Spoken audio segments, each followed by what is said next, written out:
Cool, thank you. All right, can we settle down? Let's all have a seat. Thank you all for being here. Good evening, my name is Sadia Michelle. I'm from the Anti-Violence Project. Before we begin, I just want us to have a moment of silence for Dre. So let's just take 10 seconds.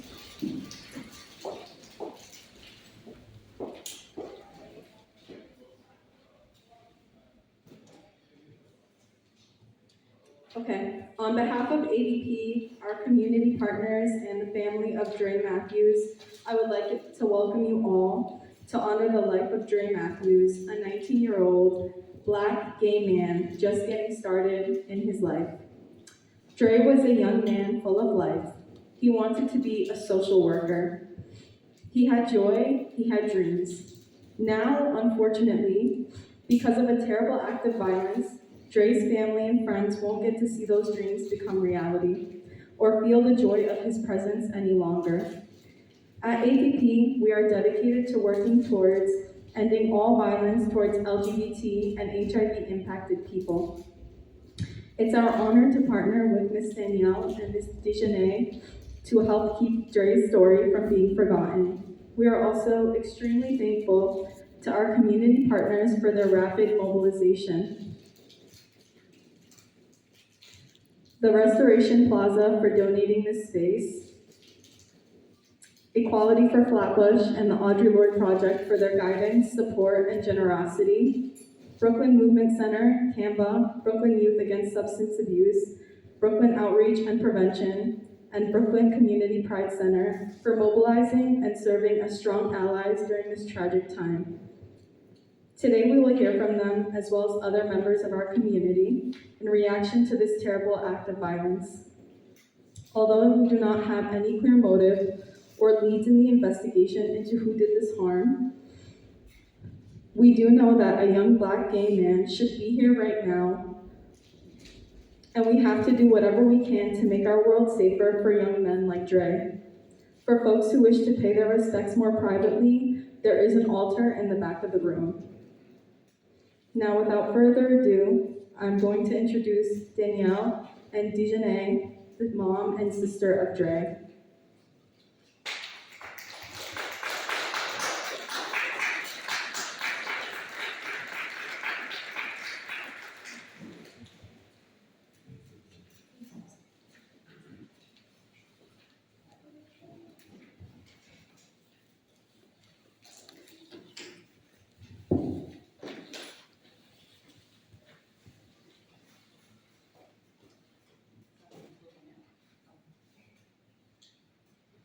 Good afternoon, everyone. Good afternoon. I'm DeAndre's mother. Thank y'all all for coming out. Thank y'all for the support. I'm just angry, and I want justice for my son.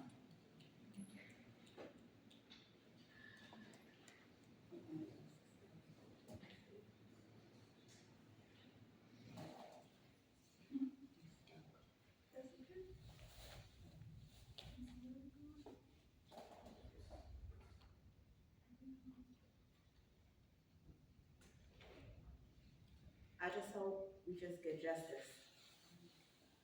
That's all you can say. We love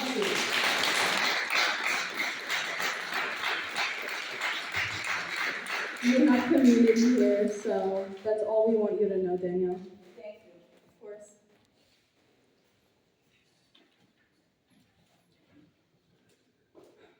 So we know that Dre was loved by friends and family, and a community is grieving his loss.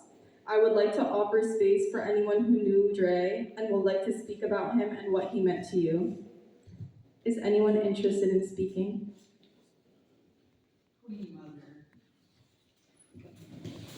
Please welcome up.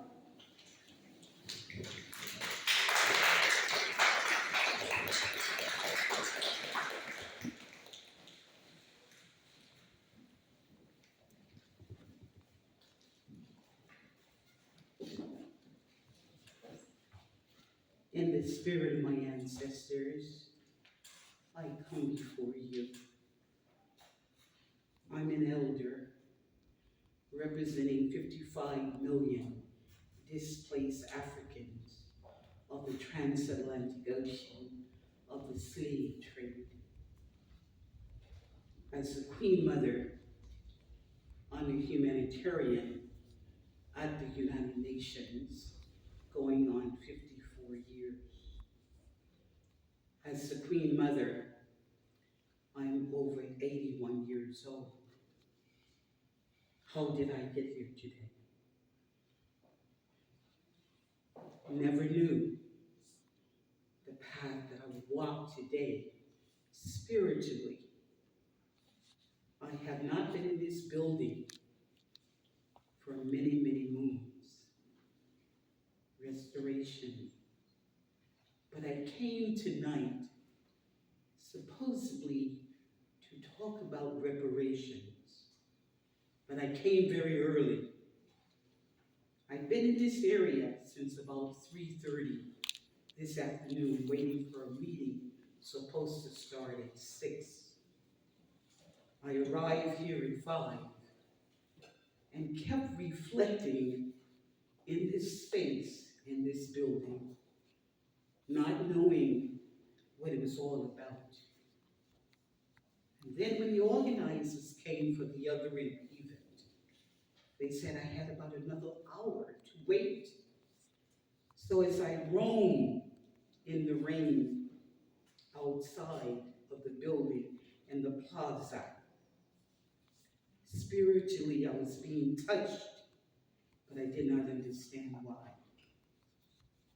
Finally, a young lady approached me inside of the building, and all of a sudden, his spirit energy was to be in this room. I was led by some of you in the back to the Vigil libations and prayers at the back of the room in memorializing his life. What a young life he has led for all of us. What a young life. Why has he been snatched and seen the mother and the daughter could not even speak tonight? Dre has left us a legacy of love, forgiveness is what is being echoed. I pray that the Creator, that force greater than ourselves, hear him, because I heard him. I heard him, and I had to come to be with you. Many of you are young people. I thank the Creator for gathering you today for this memorial that will live on. It is a global issue of peace and forgiveness. And that I will echo and put into the superhighway what an experience he has left in my life in a few moments of time. And I can imagine those of you that knew him, how you must be feeling. But also, why don't you celebrate his life as you sit here tonight? Celebrate him. He would have it no other way as becoming a social worker. Social worker is committed to others, to serve others. That's what he was doing in his short life. And I leave with you all, and if you're older than Queen Mother standing before you, stay on the sacred path of life and run as fast as you can with the changed energy of a noble son, a good son, a great son that gave so much to all of us, even to Queen Mother, to help me to be in this room with you tonight. Blessings upon you. And I say to you, in the spirit of my ancestors, Orshe, Orshe, Orshe, Vigil.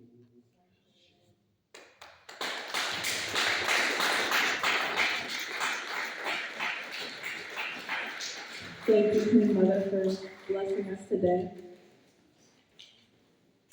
Next, I'm going to have Imani Henry from Equality for Flatbush.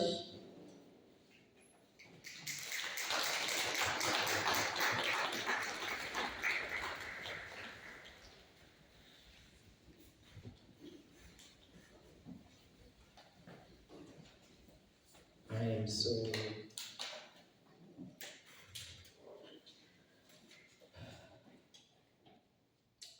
I just want to say to Miss Matthews, Andre's family and friends who are here, that we are committed to you having justice, that we will not stop until you have justice, that we will not forget Dre in any way, shape, or form. We will make sure that every single person beyond this room and everywhere else carries his name and knows that we want justice. Equality for Flatbush has worked with families that have lost loved ones to police violence, to patriarchal violence, domestic violence, all forms of violence. And we know how slow that process is, that people are grieving and angry and want justice, but every step of the way, there is a roadblock. Every step of the way, we don't have answers. Every step of the way, you're just gonna have to wait. But when we say we want justice, we're talking about now. And we want to pledge to this family that we're not going anywhere. We are your neighbors, we are your friends, you are part of our family. You are part of our family. And our community will make sure that whatever you need, you have, whatever small or great, but we will be there every single time to demand answers, to demand this brother will not be forgotten, and that you do not have to carry the weight of this loss by yourself. Know that you are part of a larger family and community right now. You are adopted. You are loved. And we have your back every single second. I just want to say much love and thank you to Supreme Mother Blakely, who is an icon in our community. I just uplift you and thank you for that opening blessing. I think that's the piece of wanting to just give it acknowledge. We don't have to know every single detail. We don't need to know every single thing, but we can still come from a place of love. We can still come from a place where we have your back. I appreciate and so thank you for making that clear, sending our love, sending our will for accountability. We're going to make sure that the NYPD carries the name. What is his name? Say his name. Say his name. Say his name. Say his name. Say his name.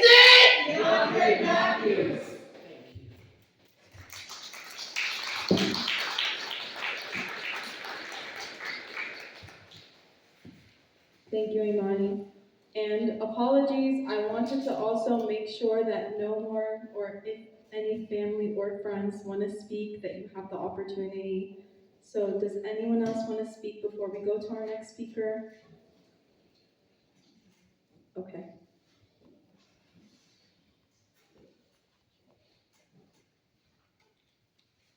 Next, we're going to have Omari Scott from the Brooklyn Community Pride Center.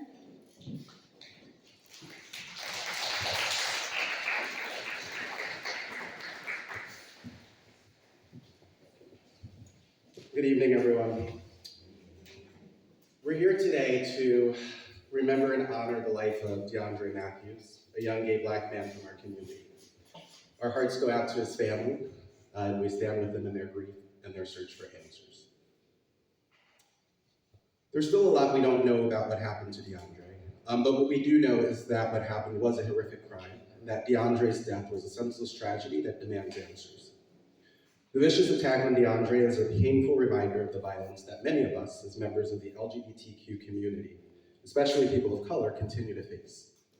The ongoing acts of violence against members of our community have left us all feeling angry and heartbroken, and it's unacceptable that our community must continue to live in fear and our families must continue to mourn. We must support DeAndre's family as they grieve and demand justice for their loved one. We must uplift their voices and join in their calls for accountability. It's unconscionable that crimes against members of the LGBTQ community are often overlooked, and we cannot allow this to happen in DeAndre's case. We demand that the NYPD allocate all necessary resources to this investigation and ensure that justice for Dre and his family is served. The lives of our Black LGBTQ siblings are far too valuable to be disregarded. We will not be silenced in the face of violence and discrimination, and we will hold those responsible for these heinous acts accountable for their actions. We must come together as a community to ensure that justice is served and that Dre is not forgotten. It is our responsibility to honor Dre's memory and the memory of all of those who have lost by advocating for the rights and protections of all of the members of our community. Dre's life mattered, and we will continue to work with his family and our community to ensure justice for Dre is served. Thank you.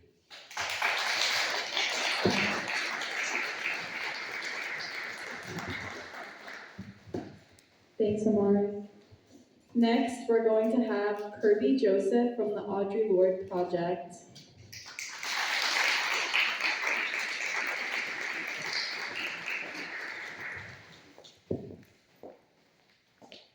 Thank you. How's everybody feeling? Are we okay? We're maintaining? I just want to say a few words. Thank you so much for giving me space to speak on behalf of Audre Lorde Project. Thank you everybody that's here, that community that came out. Y'all could have been doing anything else but be here tonight. And the fact that you're here tonight shows the level of solidarity that we have for this family and for DeAndre. Because we didn't know this person. We came together in rapid response because we knew what happened to him should have never happened. That he should have been doing whatever it is that he was gonna go out to do. Continue to go to school, continue to go to work, and that was stolen from him. But I don't wanna give details about what happened to DeAndre. Folks been talking about it, we've been reading about it, and I'm not trying to re-trigger anybody. That's not my work. We need to focus now on what his family needs. We need to make sure that his family is okay. His community is okay. Funeral services are happening tomorrow. Can you be there? Funerals cost a lot of money. Can you help the family stay afloat? Living is hard and dying is harder. We have to make sure that something like this doesn't happen to anybody else. For everyone that talks about accountability and community safety and de-escalation work, it's time for us to step up and step in. Because it's not just putting pressure to make sure that investigations happen. We need that to happen. That's our work as organizers. If you are an organizer, then let's put that pressure. That's fine. But there's a part of this, the heart part, the compassion part, the care part, that we have to make sure that we have consistently as well. See, when we talk about movement and consistency and being there, it's not just staying in the streets and protesting and vigils. All of that is good. But where is our community and care support work? Where are our healers? We need you right now. Where are our artists? We need you right now. Where are our writers to write what really happened to DeAndre? We need you right now. There were media outlets that used the tragedy as the narrative. What happened to him? How it happened to him. But they didn't mention that he was a son that's no longer in his mother's life. They didn't mention that he was a brother that's no longer in his sibling's life, a family member, a worker. DeAndre was going to work, y'all. To work. And he didn't make it there. Coming from school. That's who we lost. Someone who had a vision for themselves and was just trying to make it happen and didn't get to do that. We have to make sure that as a community that comes together tonight, that we have to maintain our community safety. If the family is waiting for the NYPD to just investigate, knowing that the NYPD only solves 1% of all crimes, and that's a statistic, look it up. We have to make sure that we care for the family. Because it's not promised that we'll get the results that we want, or even an investigation, but we can promise as a community that we'll support them. Does that make sense? Valentine's Day just passed, whoever celebrates. And I don't know if folks know who Che Guevara was, but he said the true characteristic of a revolutionary is love. We have love for DeAndre, even though we didn't know him. That is the true act of community. To love people that you don't even know. To come together for people that you don't even know.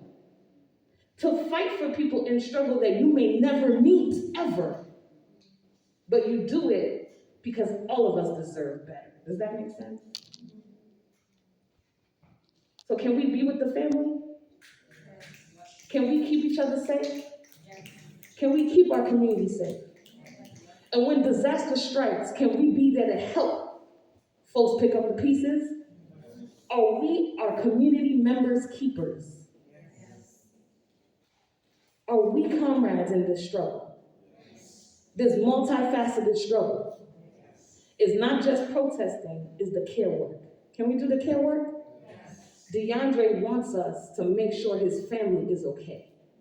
That was his mission when he left his home. And we gotta carry that mission. Ashe? Thank you.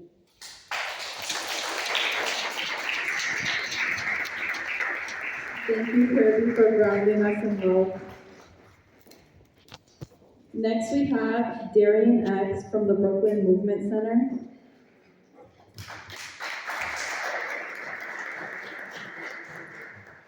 Thank you. Peace, family. I'll be brief. Peace and good evening. Again, my name is Darian. I'm an organizer at the Brooklyn Movement Center. I'm an organizer who is dedicated to supporting Black families, an organizer who is dedicated to supporting Black life. As a Black queer man who grew up in Flatbush, I know all too well that an attack on any of us is an attack on all of us. The senseless murder of DeAndre highlights the need to continue to create safe spaces for young Black queer people. A safe community looks like one where DeAndre, a young man who stayed to himself, who read books and didn't bother anyone, could take the train or walk home without having his life be endangered by people, whether they be passerbys or police in his own neighborhood. The urgency for us to do the work in our own homes, with our friends, our families, our comrades, our co-workers, to combat and prevent the ignorant and harmful narratives that lead to the loss of very precious lives like DeAndre's cannot be ignored. When Black lives are taken, we must do more than preach in front of cameras. When Black bodies are under attack, we must lean into support and healing each other, caring and fighting for each other.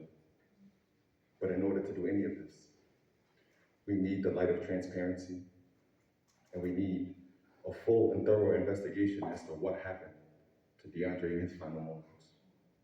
DeAndre's family wants answers to what happened to him so they can begin to address this harm. And the community needs answers so we can begin to address this harm.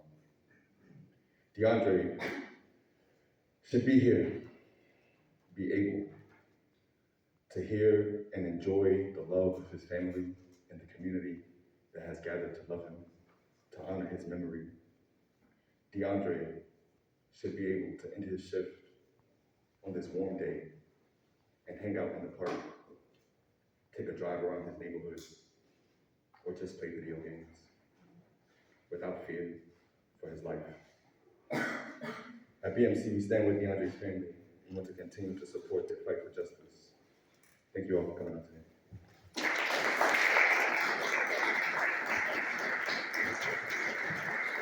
Thank you, Darian. And finally, we have Dr. Brian Frederick, who's the Director of the Criminal Justice Program at SUNY Empire State College.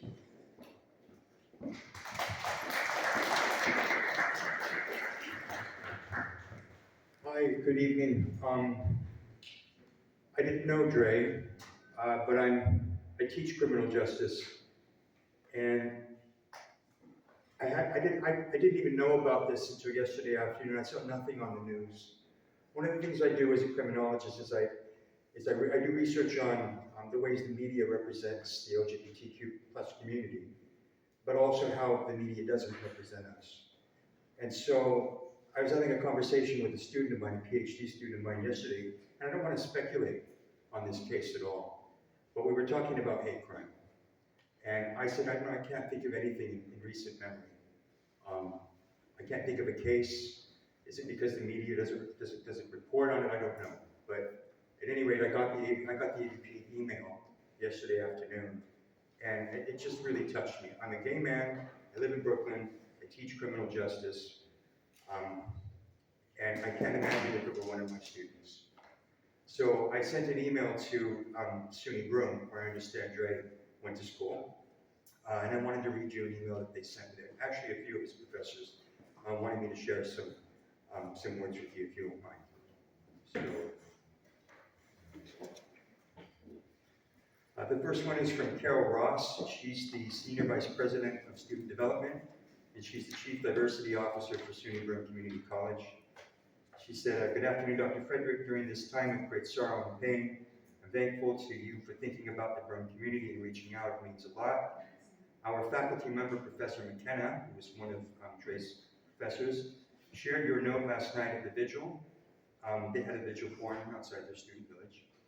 I'm sure that there will be some students in attendance this evening. Are there any students at SUNY Broome tonight with us? They were to let us know so that we could ensure their faculty were aware. It's truly unfortunate that we must meet like this, but it's good to know that there are colleagues out there. Clemens Professor McKenna, thank you for reaching out to us and our students. Brian, it means a lot. Dre always brought a smile to our faces. It's been a very sad week here. And then from one of his other professors, Lee, many of our SUNY Broome students, faculty, and community are heartbroken and very hurt as DeAndre Dre was very well liked. SUNY Broome held a candlelight vigil forum last night at 8 p.m. on campus. I think our students will benefit from being able to celebrate Dre at SUNY Broome, but I also will share this information about the vigil tonight with them, because even if they can't make it downstate, they know Dre was cared for and is still being remembered. On behalf of the Criminal Justice Department, if you are attending tomorrow's remembrance, please extend our deepest condolences to Dre's family and friends, as their pain must be imaginable.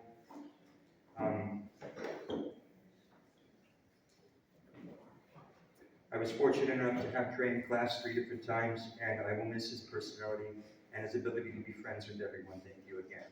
So I just wanted to share those words from the SUNY community. It's a loss for the family and friends I can't even imagine, but we feel it too. Thank you.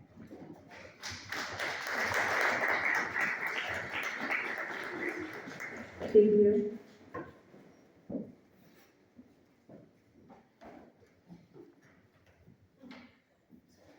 Thank you to all of our speakers for grounding us and why we're here. And thank you all for joining us tonight at this vigil and for supporting the family of Dre Matthews and for standing in solidarity with community against this heinous act. You can follow ADP across all social media platforms at Anti-Violence and sign up here in the back at the vigil for updates on this case and the other work that we do in the community.